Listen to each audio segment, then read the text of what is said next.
play Rashid happy to see spin prosper. 1 o'clock England's Adil Rashid has been pleased to see spin play a key role in England's ODI series dominance over Australia. 1 o'clock 3 a.m. at the hunt for the whitewash has been quite a theme of England and Australia's recent rivalry.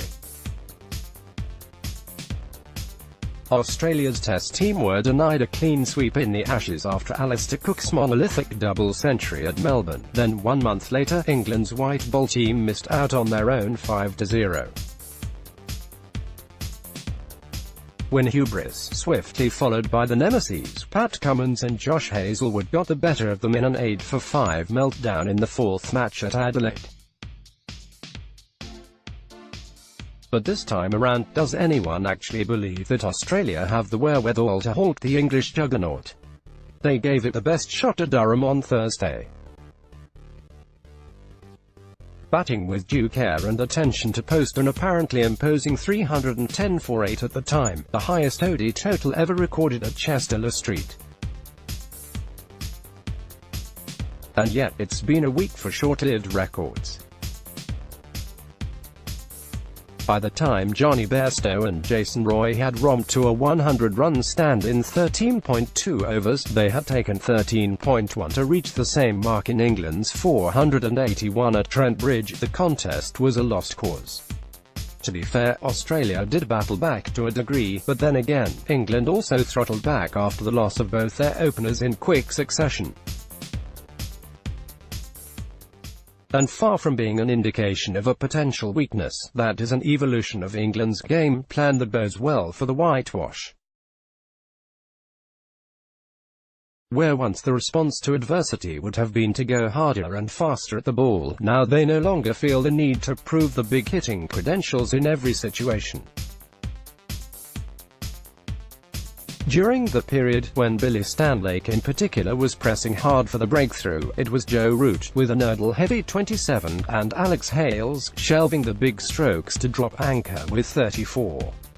Not out from 45 balls, who weathered the storm before Joss Buttler came bundling out of the pavilion for a second wave assault, a brisk 28-ball 50, and Australia had been comprehensively filleted. Of course, it is not out of the question that Australia can find a higher gear. But much as England in the pre-2015 Renaissance tended to rely on their opponents having an off day in order to pick off their intermittent wins, so it seems that Tim Paine's men do not dare to take on their opponents head-on. The sight of Joe Root dobbing his way through an entire 10-over spell of into the pads off spin was a testament to that fact. Less fearful opponents would have clubbed him out of the attack after a few sighters. Instead, by the 27th over, he had conceded just 44 runs and England's options for the second half of the innings were wide open. Hubris, as mentioned earlier, has got the better of this team in the past. But the depth of options and coursing of confidence throughout Owen Morgan's squad suggests that it will take something incredible to deny them. Australia had no answers to England's batting power. Getty images from Guide. Last 5 completed matches, most recent first England WWWWL Australia. I'll win the spotlight. When England last lost an ODI against Australia, it was Travis Head who put the seal on the defeat, ticking off a 107-ball 96 that guarded against any accidents as his team hunted down a subpar target of 197. He's had a couple of starts in this series, having been bumped up to the top of the order in David Warner's absence, making 51 at Trent Bridge and 63 in Durham, but on both occasions, he's given it away when well set. With just one ODI 100 to his name in 38 matches to date, his record is indicative of an Australia team that just keeps falling short at present. Is David Willey really an England death bowler? It was something of a surprise when Morgan entrusted his swing bowler with the duties in the final overs. After all, he has habitually been used with a new ball and then ignored in the latter stages of previous matches, particularly when Chris Woakes and Ben Stokes have been available in England's armoury.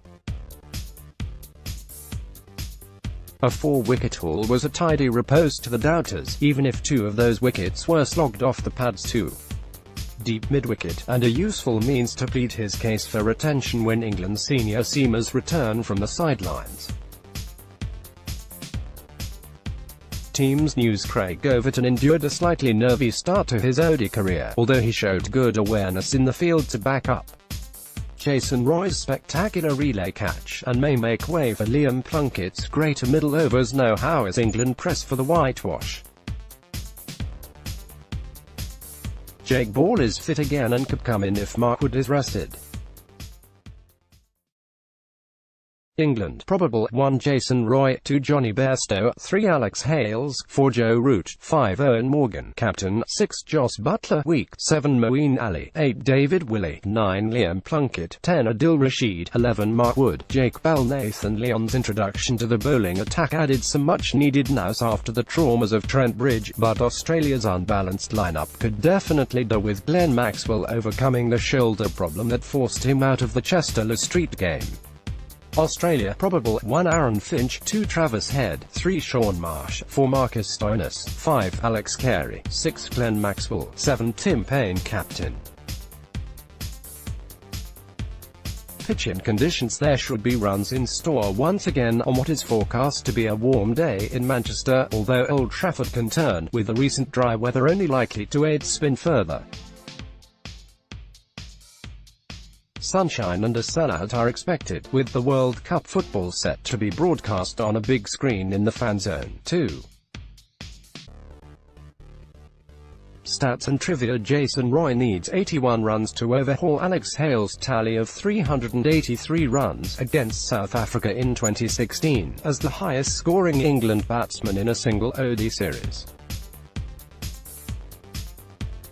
And if he doesn't get there, Bairstow might. He needs 96. It will hardly come as a surprise given the indignities they have suffered in the series to date, but Australia's economy rate is the worst they have ever conceded in a series of 5 or more matches, and the first time they have gone up more than 7 and over.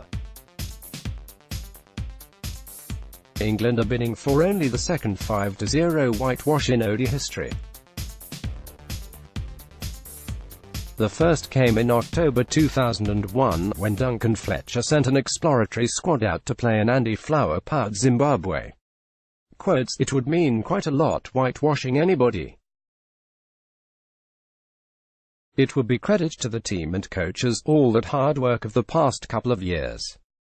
But obviously we're taking it a game at a time. It's just another game." Adil Rashid suggests England aren't getting ahead of themselves. "I don't think we feel under a huge amount of pressure to prevent the whitewash. We just know that we can play better than how we're playing at the moment." Ashton Agar says the final game is an opportunity for Australia.